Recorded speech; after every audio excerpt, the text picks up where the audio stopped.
Hey guys, welcome back to the channel. Nigel here, Nigel's Modelling Bench, and this is now part 9 already of this Stuka build. I think in future I need to do less parts and get more done in each video, but then the trouble is then either you're going to get 2-hour long videos or you're not going to get to see how I do things, and I constantly get comments about love seeing the way you do this, or I wouldn't have thought of doing that, you know. So had a couple of emails about these wings, putting the plastic in them and stuff. It just makes it, as you can see, I can pick it up, I can squeeze it, and I'm not going to damage anything, whereas before there was always, because there's such a lot of movement there's always a risk of splitting something open. So that's why I do that. As you can see here, I've glued the cowl on. I just put a couple of drops of glue front and back. If ever I decide I want to, I might be able to just break that away and replace the instrument panel with an HGW one, because I'm sure HGW have got something in the pipeline for this. So, right, where were we? When I left you last time, we'd done all the undercarriage and got all that done and everything. And if you remember, the reason I did this was so that I could get them fitted, and then we could concentrate on the flaps and the ailerons and stuff. So in this video, we'll get them fitted. We also then worked on the started working on the cannons, and as you can see, I haven't done any work at all on the seams. You can see there that the seams are still bulging with plastic. I didn't put any glue on the bottom here because that is a natural line where the hinge is open, so or latches open, I don't know, or maybe they sort of latch open here and then hinge down and then hinge down again. I don't know, but I guess in fact they wouldn't have been open. They'd have to take these cartridges out first, wouldn't they? But anyway, whatever. And if you remember, I glued those cartridges to the cannon rather than to the actual cowling itself, so that we've got a nice separation between the two. We've got an area in there where we can actually see the cannon going in.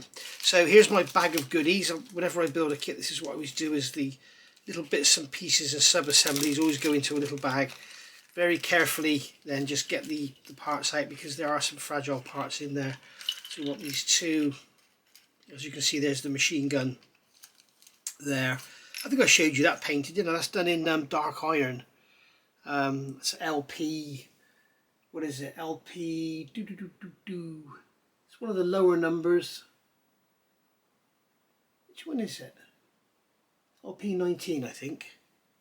LP19? No, that's gunmetal. Okay, I remember now. I did it in dark iron anyway. So there we go. So that's done in LP, whatever it is, dark iron. And again there with the bit that slides on. As I said before, if you didn't see this, if you're building this kit, leave these parts separate, because you can see you've got the actual machine gun itself, and then you've got the gun sights which go onto this mounting. Leave them separate because they won't go through the actual glazing. So you can glue the gun into the back of the aircraft like so. Okay, so you can basically glue your gun in here, and then we'll be able to slide the canopy on and then slide that on after. That's the way I'm going to go anyway. So bear that one in mind, guys. You've got the rudder there, we've got the exhaust here, they can go back in the bag. I thought I threw 3 exhausts. Where did the other one come from? And I've got these doors, which I still don't know what to do about, so they can go back in the bag. The spinner can go back in the bag. We've got the gun barrels, they can go back in the bag. We've got these pipes we're going to need. We've got the tail wheel, that can go back in the bag. And then the rudder there. There we go. So that's all our bits and pieces there, all bagged up, and this is what we need for now. We've also got some photo etch parts we're going to use, because we've got these panels. Remember I said the numbers are wrong on there. At the end of the maybe at the end of this video, actually, no, I'll leave it till the end of the build when everything's done, and I'll put up a series of the instruction sheets with the corrections in bright red, so you can save them, copy them, download them, screen snip them, whatever, and then you'll have them. I have sent them to Border Model so that they can correct theirs if they so wish, but if they don't so wish, then the instructions will be the same, and that will be that. So let me get set up. I'll get these photo etch parts off. I'm going to get these seams cleaned up on here, just for the newer modelers out there cleaning up seams. I always go in first of all with a harder stick rather than a sponge, just to take off the raised areas. And as you can see, staying at roughly 45 degrees to the surface. I'm not going like this, I'm going like this, and I'm rolling the stick around. Okay, the correct way to do this Okay, this is the way I was taught at Rolls-Royce. The correct way to file a radius is like that. Most people do this.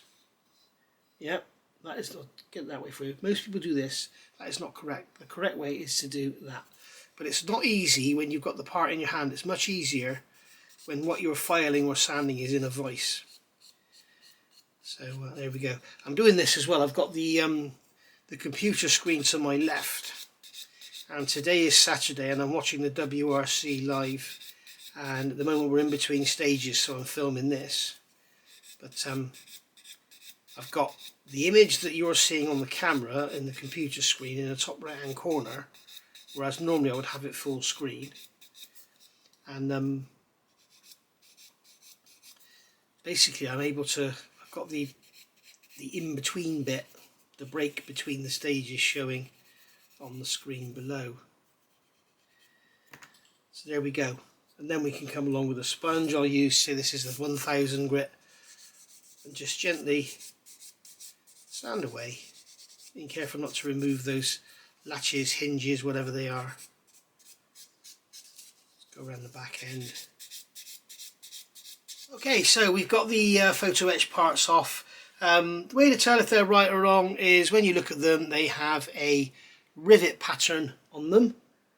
You can perhaps see there in the light, there is a rivet pattern, and obviously that rivet pattern has got to face down, and then when you look at them, you have this tapered cutout on the end. You have this cutout here on the ends of them, as you can see to the left. Okay, and then one side has the 2 holes by the cutout, and then the other side has the 2 holes on the inside. So I've got those upside down. No, I haven't. Yeah, I have. I've got them upside down because obviously that's going to be facing down. This is the upper face, which is going to glue to the bottom of the wing. So as you can see them in the instructions there, that is how they are correctly, but they're numbered wrong on the PE sprue. So make sure you get them the right way around. I've also gone over and sanded the back. The other thing is when you get them off the sprue or off the fret, they curl up. So you just want to flatten them out. You will lose some of the rivet detail because obviously as you roll them, the rivet detail gets pushed down on this side. But not to worry about that. So what you could try doing actually is put it on a sanding stick and roll over it again. That may push the rivets back down. May help a little bit. But basically it's just a case of getting them flattened out so that so they're not curled up. And then what we've got to do is try and get them on the wing with them nice and flat and not have them curled up and have the edges coming away. So what I'm going to do is grab a drop of super glue. I'm not going to glue them to the gum pods as they suggest, because then you've got the issue of fitting the gum pods and getting those things flat all at the same time. I'd rather fit them to the wing and have them and have the gum pod out of the way, and then I can roll them down and push them down and peel them off if I have to or whatever. So what I'm going to do now, this, as I say, this edge, this cutout here has to face out and forwards. So that one's going to be for there, as you can see. Okay, so that's going to go there like that, and you've got the, perhaps I could put that in there to line up. It's too big, it's too small, should I say.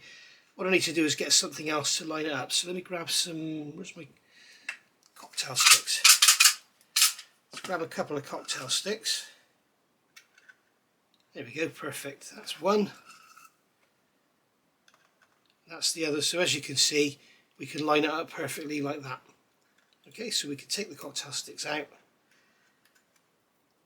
put a drop of glue. I'm just going to put a drop of glue here,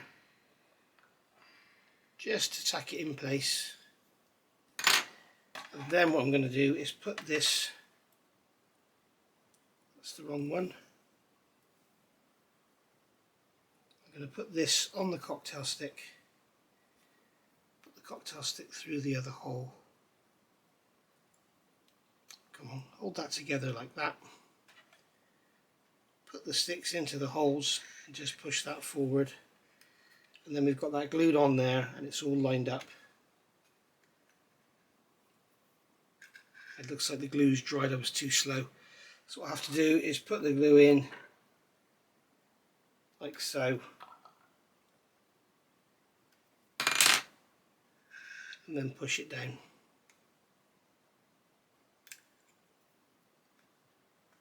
And there we go.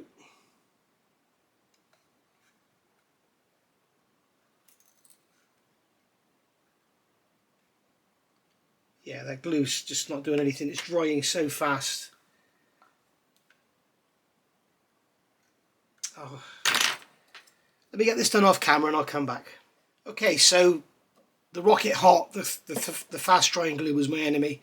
So I've gone to the no nonsense super glue from Screwfix, which is like a, for you American watchers, Screwfix is like a Home Depot kind of thing for us. So there we go.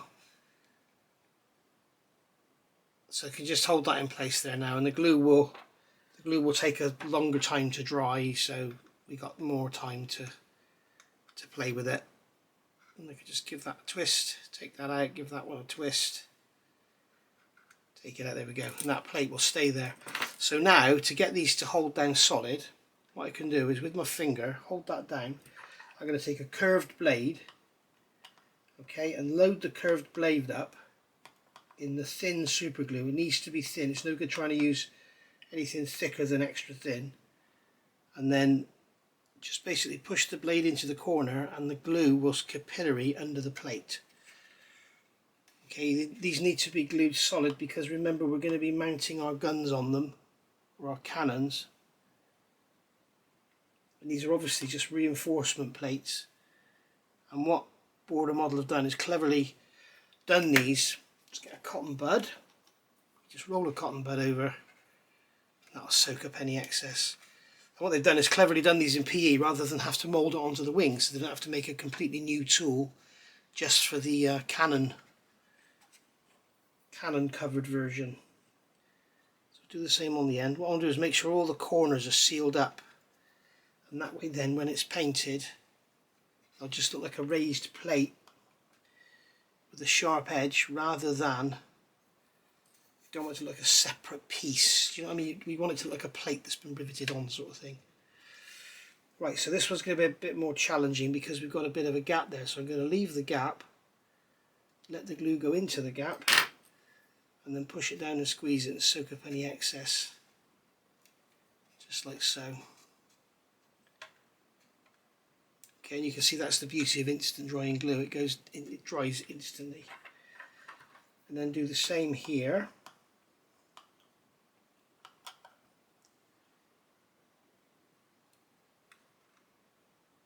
Let it go down the back.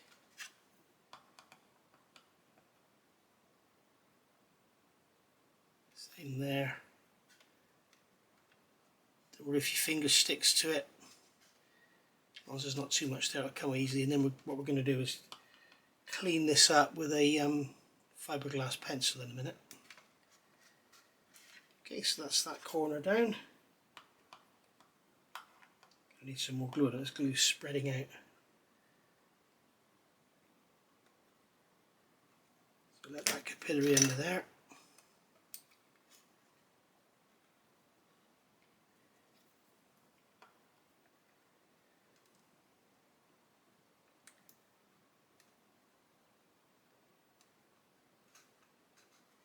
Let's get some more glue on here so I can. What you want is to get it nice and wet because you want it to go under. What you don't want. So the other trouble, these bloody rocket bottles, every time you tip them up, they spit. And I know it's going to catch one of my model parts soon, and I should be really pissed off about it because it's a pathetic design.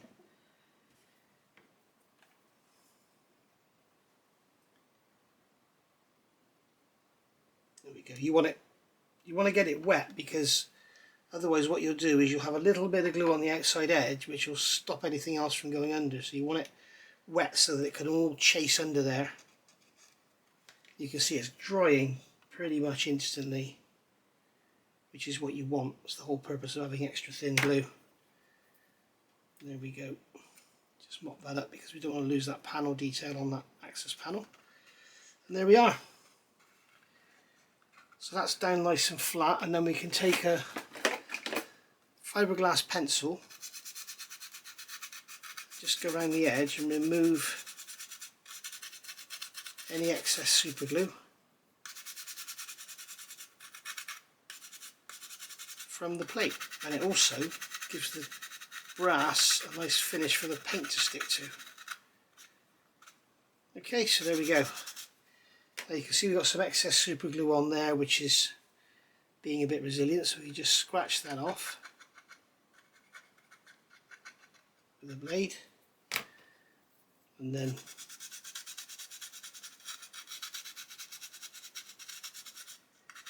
around there. Let's try and get a bit more.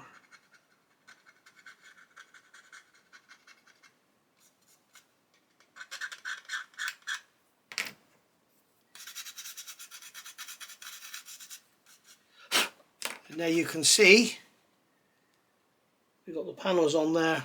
There's no glue oozing out, there's no glue spills, and they look like they're riveted on panels. And then the actual gun mount, is that the right one? No, that's the wrong side. And then that will just fit in there, just like that. Job done. Okay, so now you can see how they mount on there. There we are. So I'll get the other side done and then I'll come back and we'll do something else. Okay, so they're done.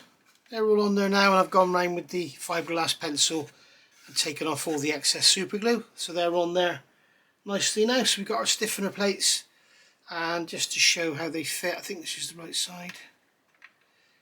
Nope, that's the wrong side again. It's a binary choice, Nigel, you got it wrong twice. There you go. So they fit in there lovely. So that's all that done. And just one other thing, while I've got the photo etch fret out, if you remember I said I didn't like the look of these flat photo etch pieces here, so replace them with a couple of bits of brass rod. I've looked at some photos that I've now got that somebody's kindly sent me, looking up underneath, and it actually looks like they are fairly flat. Whether they're tubes with the ends squashed flat, I don't know, but the photo etch I think would probably look more accurate than that. It's a bit late for me. I could possibly give them a squeeze with a pair of pliers and sort of flatten the ends. Let's just actually see if that will work. Pair of pliers here. I don't know if I can squeeze them, and no. But basically, put that back straight again. Basically, I think you'd be fine using the photo etch. So fair play to Border Models. They got it right. I got it wrong. So there we are. Right. That's that. Now the next thing what I'll do is, because I've been using that fiberglass pencil, they tend to shred the little fiberglass hairs. So if you really want to, you could wear a mask to save you the chance of possibly ingesting any. But I'm going to get my little vacuum and vacuum up the bench. And that's exactly what this little thing is really handy for. Careful not to pick up any parts. I guess at least if you do pick up any parts, say this piece here was a part and I accidentally picked it up. So, oh no, you do that with a vacuum, it's like clearing through a dust bag. With this thing, it's open it up and there's my part. So I can take my part and put it back on the bench. So dead handy. Jess has come to see. Jess loves this vacuum, don't you, Jess? Wrong way round, isn't it? She says, yeah, Dad, it is. Let's see if we can get her nose in screen again. She should appear down here.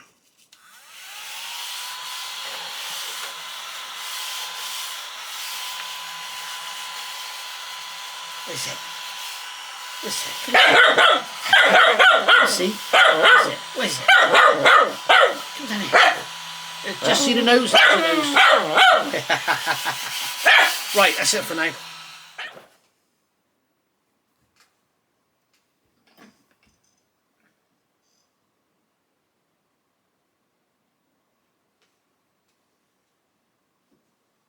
Right, so that's been about half an hour, so I think we can take these off now, and everything's all nice and solid, everything's dried, so they're ready now for the paint, really, a primer and paint, I guess, and then some weathering. I think I'll actually paint these separately, because I think we can weather the aircraft and weather the guns differently, because the cannons, because these were added later, so I think we can sort of go to town with the weathering on this and streaking and God knows what.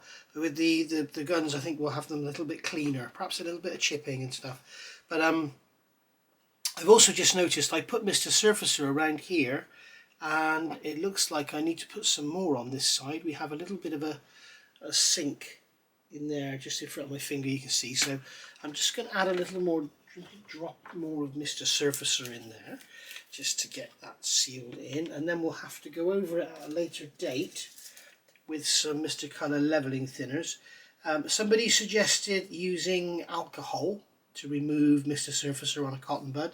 That is a good idea, but it will take you a lot longer because the alcohol works a lot slower. So it gives you more time to work, but you are rubbing away at your model a lot more. So, you know, you pays your money, it takes your choice. It's up to you how you do it. Someone else suggested they always use nail varnish remover. I wouldn't suggest that to anyone. Nail varnish remover is acetone based, and there's obviously different strength. I don't know what they mix with it, but it's probably alcohol. And some, I mean, nail varnish remover is never actually as strong as neat acetone. But if I've got some acetone here, which I believe I have, that's silene, that's cellulose thinners. I've got some acetone here. Yes, I have. Here it is in this jar here. So this is what I actually use, and I get this away from everything because it will just destroy plastic. If you can see in there, I've actually got the end cap off of a super glue bottle because it dissolves super glue.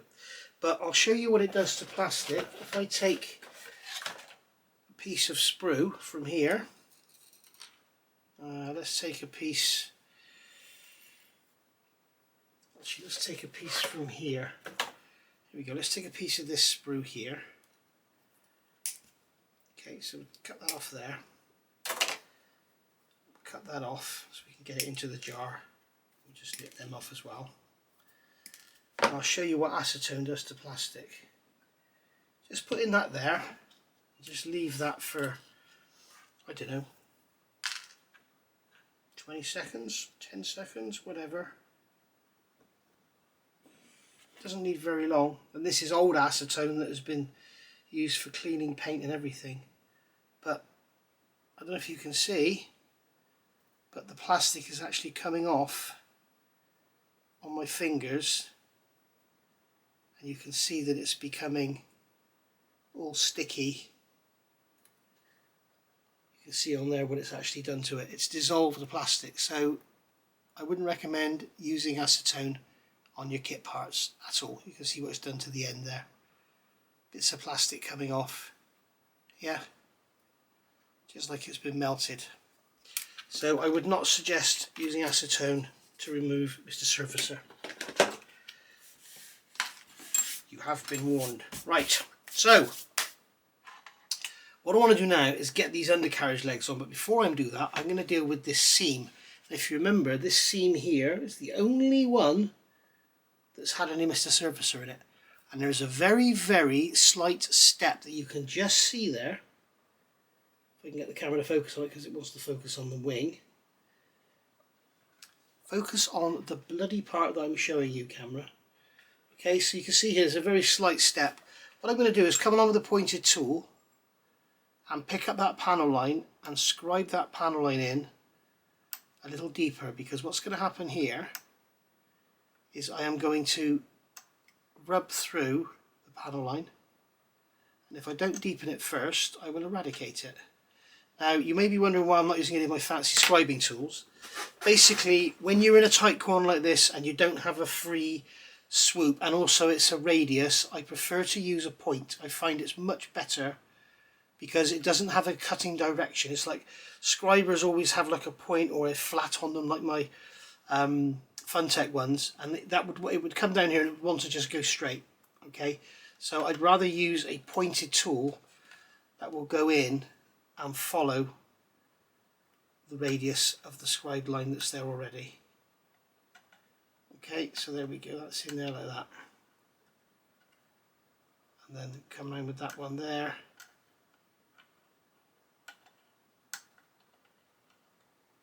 I'm just basically deepening that line where I'm going to sand. There's no rivets there or anything, and I don't think there's supposed to be a pan line. So all I'm going to do now is just basically sand this flush, and what I can do is come in with the magic marker. I would normally use pencil, but for you guys I'll use pen. So what I can do is basically we'll do the same on this side. Sand this away. Okay, hopefully you can see what I'm doing. The camera just wants to focus on the wing. What I'm doing is just sanding away gently. What I'm going to do is just go through that panel line there and that one there, because I may actually end up buggering that one up as well. Okay, so I'm just going to sand away until all of the pen disappears. Remember, I've got a little drop of Mr. Surfacer on there as well.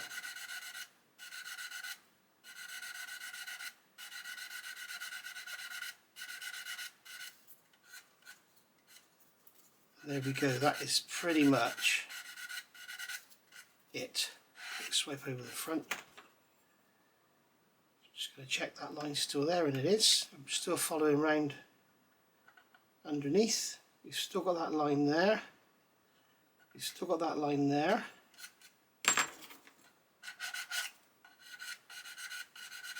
Being careful with the edge of the, I don't want to push the corner of the sanding stick into the wing root and make a square lump there.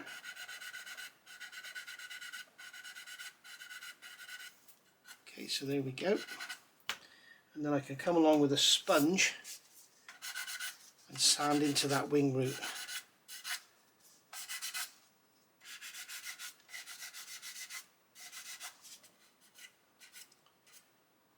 There we are. Another thing I can do then is use a flory skinny stick,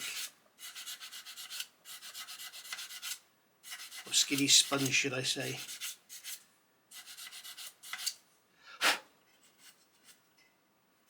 So there we are. And then that panel line there,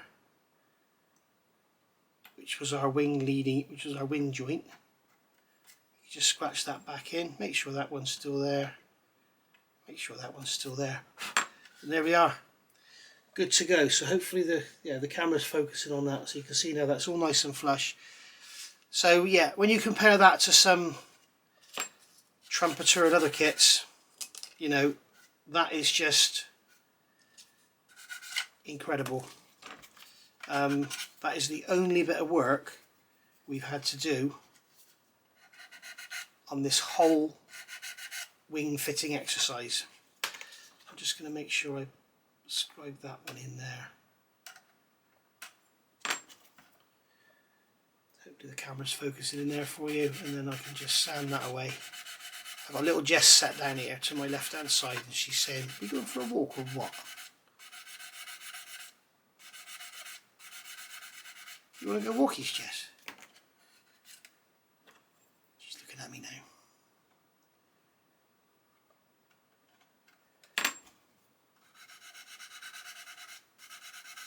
So there we go. I'll finish this off camera and then I'll come back and we'll get the undercarriage glued on. Okay, so now we can get our undercarriage glued on. So what we can do here is, just to make sure we get a good solid joint, we need to know that the wheel is the right way around. So you've got the dish side here, you've got the flat side here. We're going to make sure the dish side is facing out. So what I'm going to do here is get some of the white top Tamiya glue.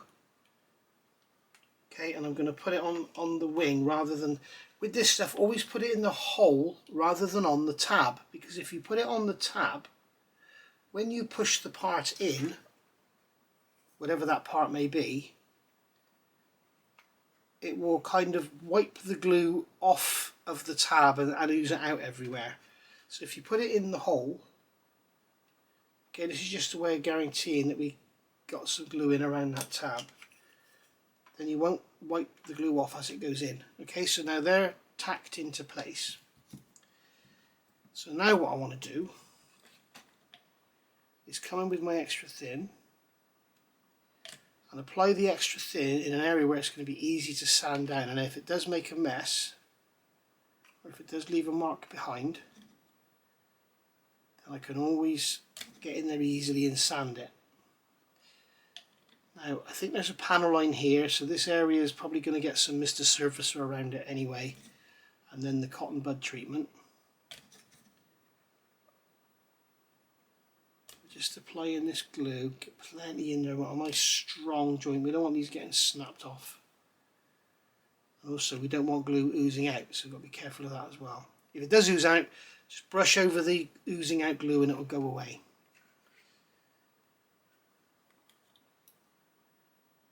Put some in the back. As I say, remember guys, we've got different colour plastics here. Your kit will be all the same, it won't be different colours.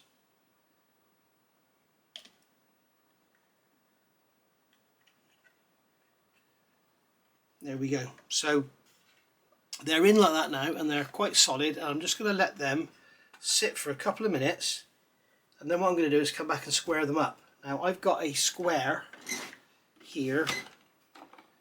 Where is it? Here it is. I think you've seen this before. I've got this little miniature square which is dead handy, only a couple of quid, worth having one. You can use it as a square block, you know, this way, or you could use it as a proper square using this edge here. But it's really, really good for stuff like this, because you can put that in front of there, and I need to get down on the floor on my knees and beg. No, I need to get on the floor and on my knees and just eye that up with the centre line of the undercarriage. But I'm going to wait till the glue just gels off, because then it'll be like sort of moving a bending wire rather than just a floppy thing. So you can see at the moment, here we go, we're getting there, they're starting to gel off, but I want them to sort of gel off so I can move it, and then it just stays there and the glue doesn't all ooze out everywhere. But the other thing you can do is use the end of a rule. If you've got a steel rule like this, you can use the end of that. If you've got large sanding sticks, the end of them will probably be square. But there's a million different ways you can do it, but the best way is if you've got a square. You can do it like that, and then you can get down on the floor and eye it up, which is what I'm going to do right now, and I'll be back. Right, so that's the undercarriage done. Now I was going to move on to getting the engine glued in. As you can see, I got it clipped in, but I really think there's no point, because it means I'll have to mask it and everything to paint it, and it's such a good fit. I mean, that just clips in there like that. So, you know, and then this goes on like so. As you can see, it's just a dream to build this model. So really, I think what I'll do is leave this off and just paint everything. I can put some tape over that to mask that hole up, or shove some foam in there or something so we don't get loads of overspray up in there. But really, you know, and then what I can do is just pop it on and make sure that any camouflage, I don't think there's any other camouflage lines around that area. Let's have a look. In fact, I'm not going to trust this ammo picture, because I found quite a few mistakes with it. But in fact, it looks like on this side, yeah, it looks like on this side it's all just one colour green, and on this side there is a line down there. So basically we're going to have to do some lining up with the masking. But as I say, I'll check my references anyway. I'm going to assume the aftermarket decal companies will have done a lot more research than has been put in here, because they certainly don't show the bomb and everything, and other various things.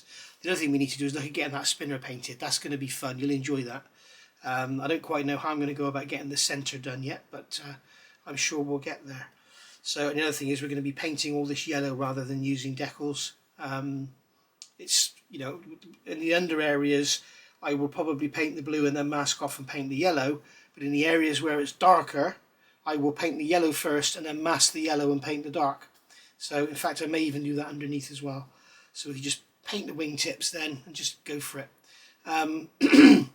But basically, now we've got the undercarriage on, we can now look at getting our ailerons and elevators on, and all the actuators that go with them, and that'll be that. That's the kit finished. We've got a couple of bits here to go in the rear canopy, and that's it. We're done. We're on to paint and finishing. So I've also got to decide on what I'm going to do about these bloody doors. I don't know what I'm going to do. These doors here, as I say, these gun doors, these just have the centre catch, and the other ones have the pattern on the back. One of these is one of the ones that was broken off the sprue. If you remember when I got the kit, one of them was broken off. That's going to need a repair there on that corner because it took a piece of the part with it when it broke off the sprue, so that's unfortunate. Or I just used the other ones. I don't know what to do. We shall see. But the other thing we need to do is look at these clear parts, which I was going to do in this video, and we still have time to do. So what I'm going to do is show you. I'll put that to one side over there. In fact, what I'm doing, I'm putting it down with the tail set up on a paint pot, and that way it's not trying to bend the undercarriage legs forward. So I'll put that down over there with its paint pot there. When we look at these clear parts, this is the rear end, and as you can see, if you can see, the horizontal framework, okay, is on the outside. You can hear my fingernail going over it, what I've got of a fingernail. The vertical framework is on the inside, so here. Okay, looking at reference pictures, it looks to be correct like that. So what have I done here? I've got some dust on it or something by the look of it. So what I'm going to do is I'm going to have to mask the inside to paint that one. Now what I need to do is find out if I need to paint the RLMO2 colour first and then paint the green, or if it was all green. And then paint mask the outside to paint the outside. So I think it's just going to be all green. But it's the same on this one. You see, on this one, yeah, the vertical there is on the inside and the horizontal is on the outside. And this is how the plane was actually made in real life. So I am so pleased they've done that. I bet no other manufacturer has done that. And now you're all going to tell me they all do that. So we shall see. But that's the rear end. But for the front end, we have this sprue here, which has all our options of the different. So you've got the different windscreens there. You can see this windscreen here has no vertical upright there, okay, but this one does. So I think this is the one that's correct for a G2. We've got this forward canopy here, which has the sliding windows. I'm not going to use that. We've got this one here and this one here, and the only difference is this one has a cutout here and this one doesn't. You can see this one's flattened on the bottom and this one has a cutout. So I have to decide which one I'm going to use, and I think it's that one. So I think it's that one and that one we're going with. No, sorry, that one and that one. It's those two. So plenty of spares to block it out with if you wanted to do that. But I think what we'll do is get these on and get it all painted, or perhaps paint these off the model. Be interesting to see actually how well this fits. Let's get this off. In fact, I'm going to just cut this one first because this is one we're not going to use. The other plastic parts, yeah, this is harder. The other plastic parts I've used from this kit have been quite soft, and when you cut them, it's cut quite nicely. But this feels a little harder, so you need to be a little more careful. Always be very careful with new guys. Always be careful with cutting clear parts, because sometimes clear parts are very brittle, and when you cut them, you get like a splintering effect that splinters up into the clear parts. So particularly like when you're doing like on a close edge like here, removing those little ejector tabs, you'll cut that off with a pair of cutters, it'll splinter and you end up with a white line going into your clear part. So that's why I cut this one off first, because this is the one I'm not using and it doesn't matter. I just wanted to try it out. So we're going to see if I can sand away this sprue nib without making too much mess. There we go.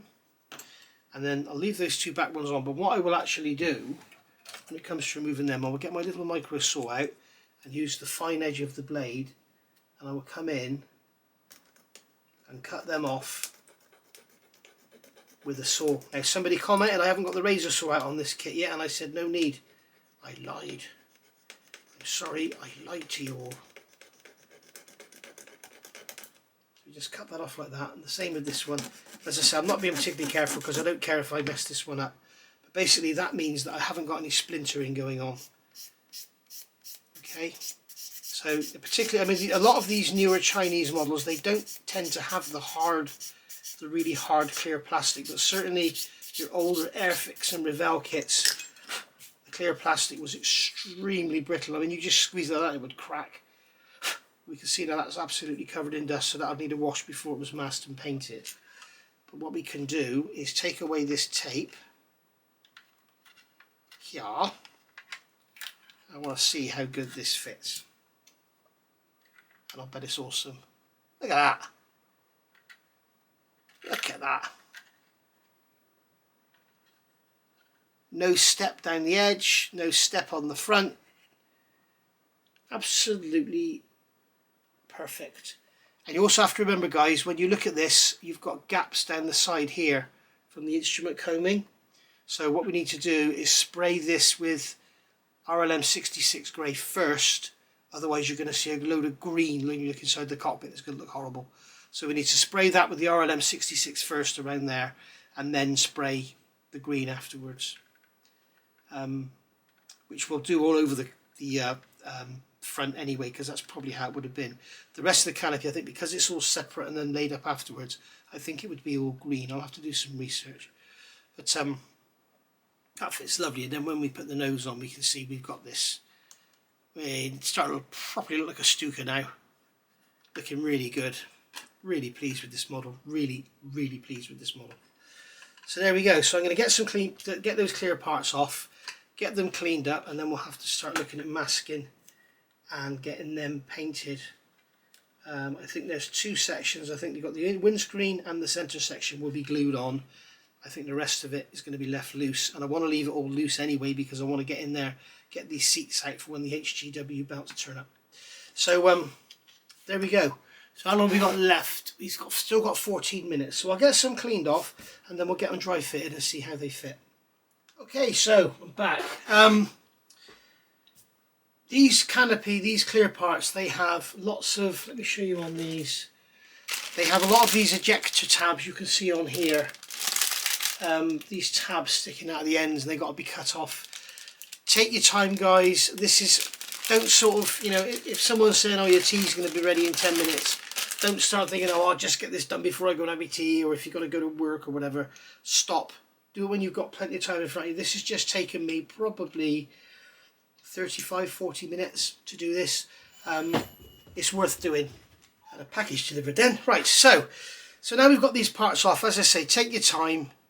You know, go really careful. I'll give these a wash and that before I mask them because they're covered in dust.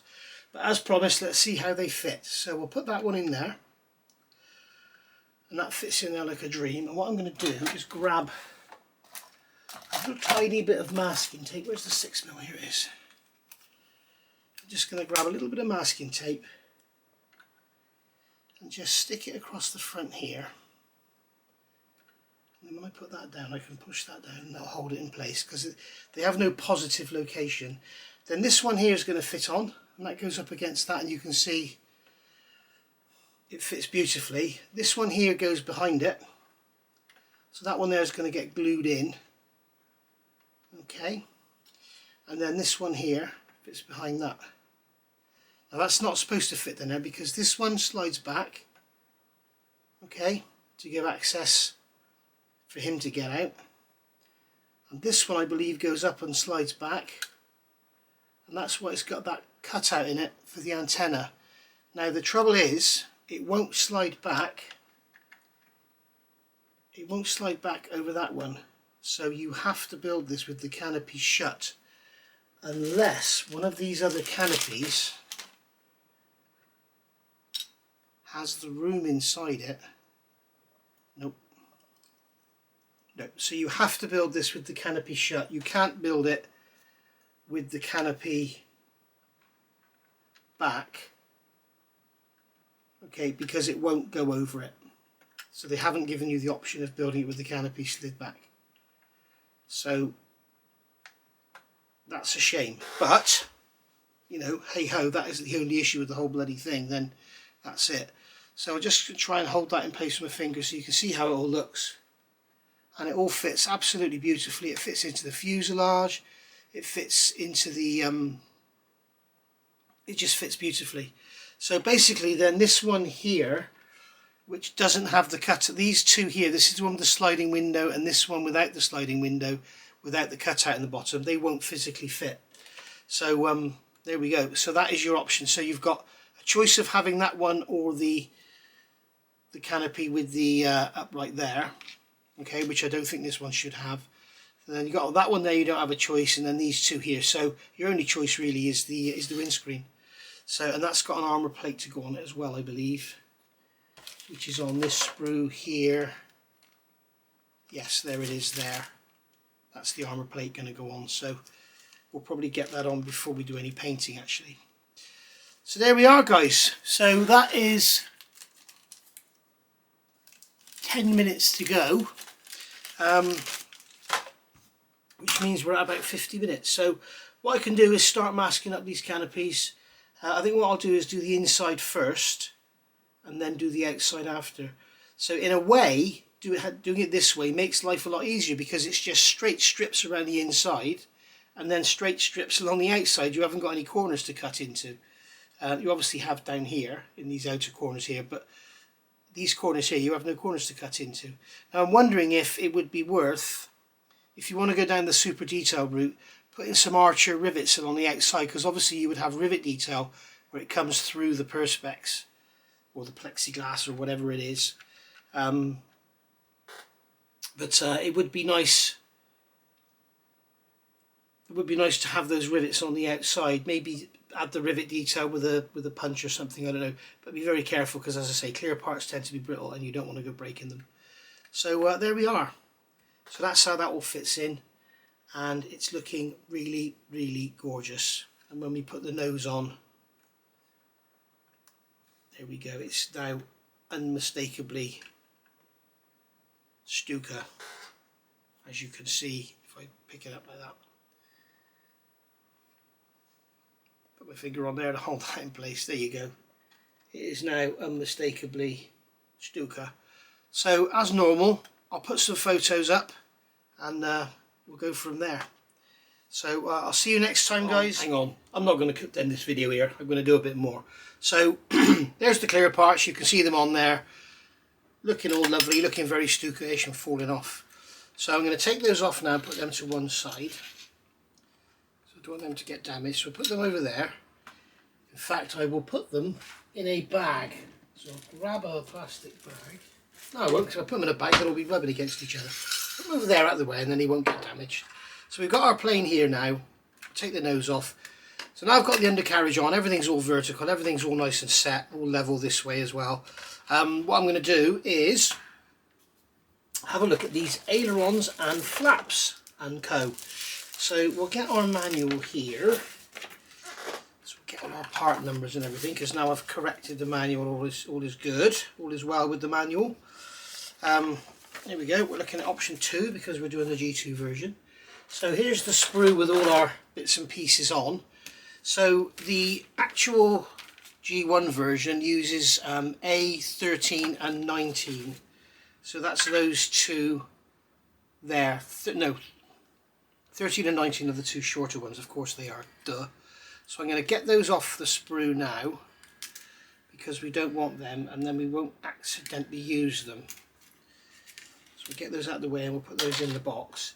So if we start from the inboard side and I do one side at a time, we'll turn this over. I've thrown my tape away, haven't I?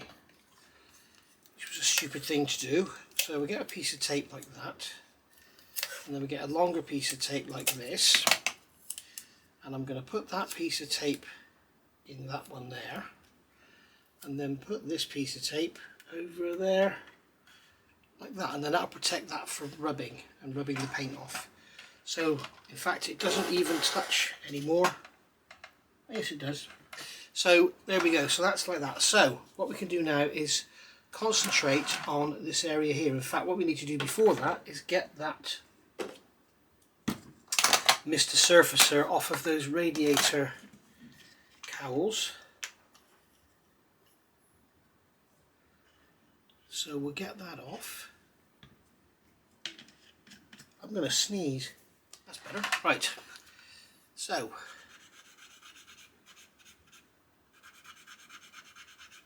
that's that done. Simple enough, and then the same on this one.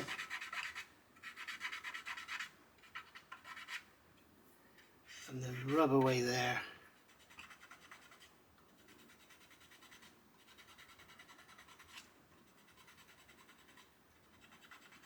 And as I said earlier about, you know, people commenting about using IPA and stuff, people have said they think this Mr. Colour Leveling Thinner damages the plastic. I think it does if you soak it in it, if you sort of leave it overnight. But just doing this, I have never experienced it damage it. I have experienced it damaging, or I have experienced Mr. Surfacer damaging clear parts, because Mr. Surfacer kind of etches into the surface, which is why I think it's so bloody good. Whereas a lot of paints just go on the surface, like Viejo, you could literally just scratch it off with your fingernail. But Mr. Surfacer really does go down and bite into the plastic, so that's one of the things. But I've never found Mr. Colour Leveling Thinners damage any plastics that I've been using. So there we go. Right, so let's have a look at these. Let's put this upside down. So I think we'll start from the inboard edge. So we've got A11. Okay, so this is A11. So we can get that one off the sprue. So that one's going to go there, that way up. And then we've got A17, which is this one here.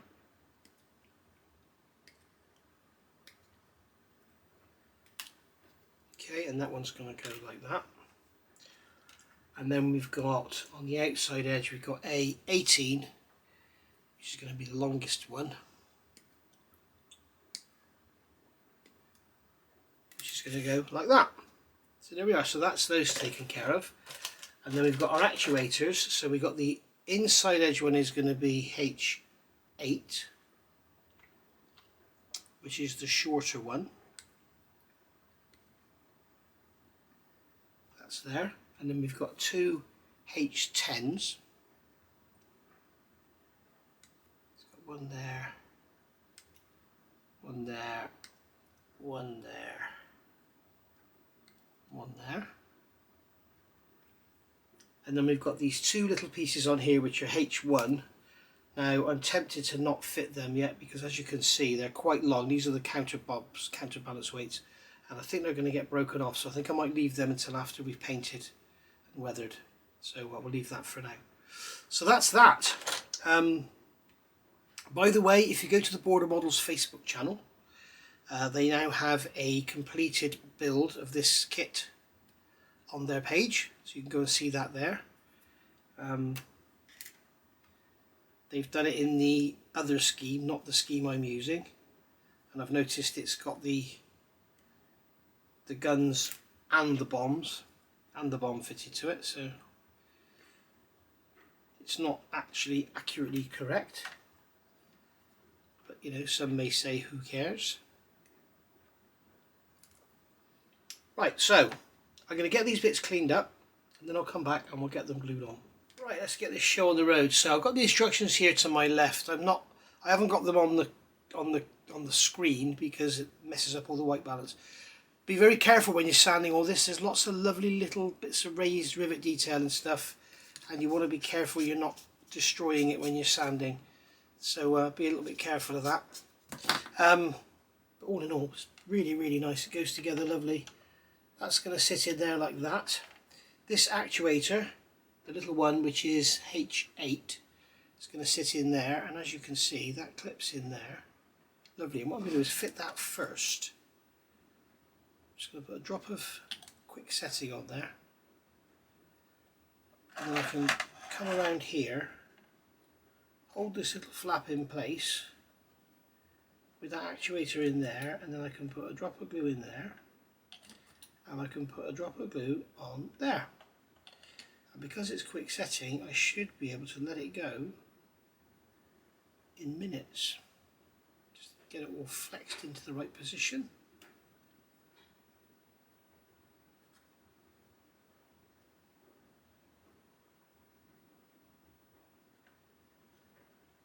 So I'm guessing, well, it's bound to be fitted parallel to the trailing edge of the wing, both in that plane and in that plane. So I'm just going to hold that in place, make sure it's all firmly pushed together.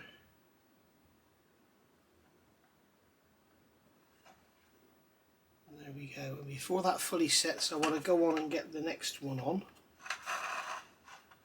which It's this one here. So what I'll do is hold that like that. You can see I've got, oh, it's upside down. No, it's not. I've got some very square corners on there we get rid of. They don't look good at all. So we can hold this in place. Oh, that shouldn't have happened. I almost swore then.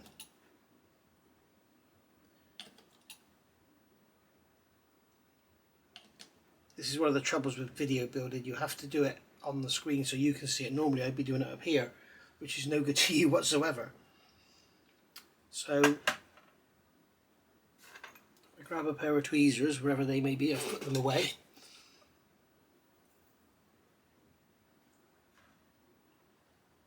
Drop that into there. Okay, so I can drop that into the flap. And that goes down into there. And I can put a drop of glue in there and lock that in place.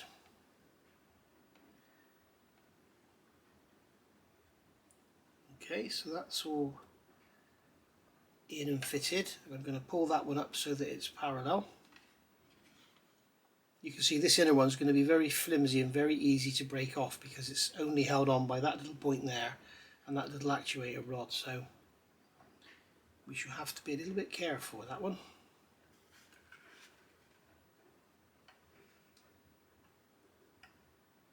Just going to push that together and make sure it's all square. There we go. I wouldn't advise using super glue on stuff like that because it'll be so brittle you'll touch it and it'll just fall off. So then we'll come along here. Okay, so this one's actually going to glue onto the end of that actuator as well, so that's going to help at that end. We've also got a very long actuator at this end.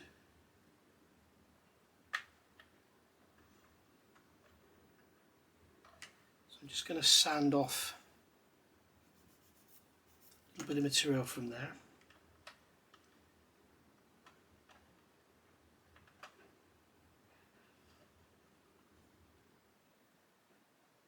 There we go.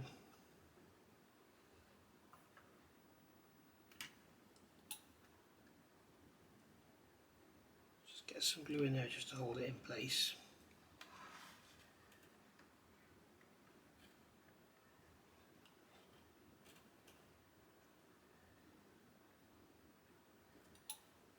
We get a drop in there, a drop in there, and a drop in there. And there we go.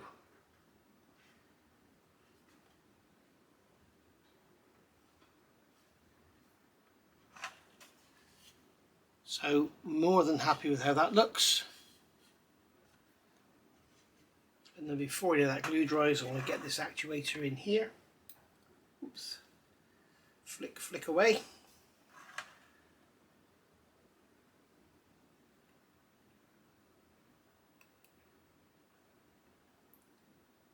So once again, perfect fit.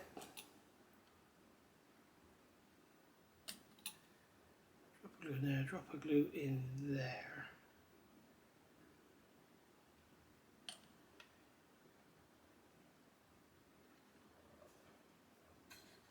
And just look down from behind, make sure everything's all nice and square.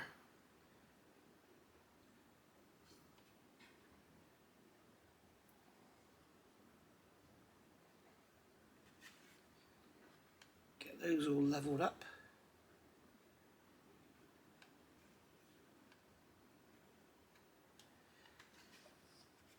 And then when you look at it, what you should see is a nice even gap all the way down. You can see that one's constantly trying to pull itself down. So what I can do is actually get a piece of plastic card. So I'll get my scrap plastic card box out, and I can put a piece of plastic card between those two. That's not thick enough. That one, that's too thick.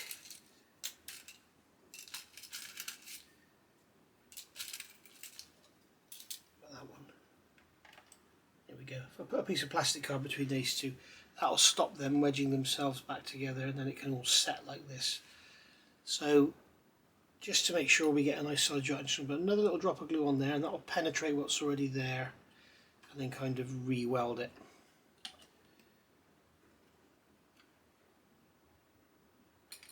There we go. Just stick that in there. That should stay there under its own weight. So there we are, that's that one done. And as we can see, everything's all nice and level, nice and parallel. I mean, it doesn't need to be absolutely perfect. And as I say, we've got those counterbalance weights to go on the aileron, but I'm not going to fit them because they are just going to get broken off as soon as you look at it. So we'll wait until we've got it weathered and everything, or at least painted, and then we'll put them on and just touch them in after. So I'm going to go on now and get the other side done, and then I'll come back and say goodbye. And there we go, guys. Now you can see we are looking like a proper Stuka with our ailerons and everything. I think I need to come out a bit, don't I? Oh no, come in a bit, touch, just a touch. There we go. So there we go. So that's looking proper Stuka now. And once that's all painted blue and got some wash on it and really streaked up and stuff, it's going to look awesome. It's got all those big yellow stripes and stuff to go on as well. Just checking all my actuators are 90 degrees to the surface, which is how they would have been, I'm sure, rather than 90 degrees to the ground. So there we go, let's get those like that. And then I've got some tape on those bits of plastic holding them in there, because what we're trying to achieve is when we look down excuse me, when we look down the back of the wings, so the camera wants to focus on the tail obviously, but when we look down the back of the wings here, we want to see let's do it this way up. We want to see an even gap when you look along across all of them. So and also when you look down that way, you want to see it even as well. So there we go. I'm just fussy. So rudder needs to go in. So what I'm going to do is take my white top, which is, the lid is absolutely solid. There we go. I think the white top glue sort of forms like a bit of a lump around the top. So I'm going to put some in there, in that hole there, and I'm going to put some in there. Okay, and then I'm going to put the rudder in, just like that. That's it, done. No more glue required on that rudder. So I must remember to clean all that glue off on that white top. And then we'll get our extra thing quick setting out, because we've got these tiny little actuators to go in the sides here. So I'm going to make sure I don't pick these up wrongly and flick them across the room like that. It's a bit of a close one. I've got these cheap Chinese tweezers and they are rubbish. Okay, so that's going to go into that hole in there.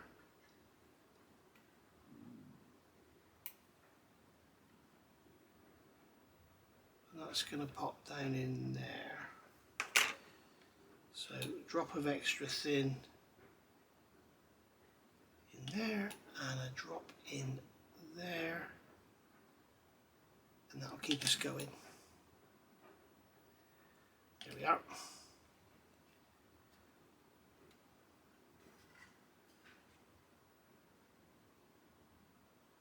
There we go. Right. And then once again, rather than trying to pick it up with one hand, use two hands so you get a good hold rather than flick it across the room. Place that one in there. That's going to go in there. Drop of extra thin. I'll tell you what, guys, this fine detail on these little actuators and stuff is gorgeous. It's lovely. Much better than some other chunky kits I can think of. So looking on there, making sure they're square. And there we are, that's that done. So that's it. So if we look in our box now, all we've got is a sprue of clear parts that we're not going to use. We've got these two parts here that go in our canopy. We've got a sprue of clear parts there that are going to be used. We've got a pair of ailerons that aren't going to be used. We've got a bomb that isn't going to be used. We've got a resin figure that I'm not going to use. We've got this thing here, I don't know what that is. I'm sure that'll soon. And then we've got two doors there, and then I've got my little box of bits here, which is gun barrels, door covers, propeller blades and machine gun and tail wheel. That's it. So we're done. That box is empty, we're done. Oh, and this sprue here, there's nothing else other than these 4 actuators. There's nothing else on there we want. I mean, these parts here are basically scrap anyway because they all got broken in the box. But there's some more little actuators here, and they were for the elevators in the straight position, so they can go in the spares box. This is the bomb slinging thing. Those there we're not going to use. That little step there for getting up in we're going to use. And we got the antenna there. So hardly anything left. We're done. Next time we will be starting looking at paint. I've got to be careful now not to pick it up like this because I'm going to rip those antenna off, those ailerons off. I also need to get the get that in there and get that masked up, done with the cover for the landing light. But I think we'll call it a day there, and I'll go on in the meantime and get the canopies masked up and painted, and we'll see how they look, and then go from there. But as I say, we are nearly there now, nearly there, and I'm sure you guys will be really pleased to see this thing finished because I think I've probably dragged it out a bit too much. But hey ho, you can always fast forward. You can always fast forward. You can't slow me down on film, but you can always speed me up. So, and I'm sure a lot of my ex-bosses would say that as well. They'd love to speed me up, but never mind. So there we go. Thanks for watching, guys. As I say, we'll get some photographs up for you now, get a bit of music, and I'll see you all soon. Bye for now.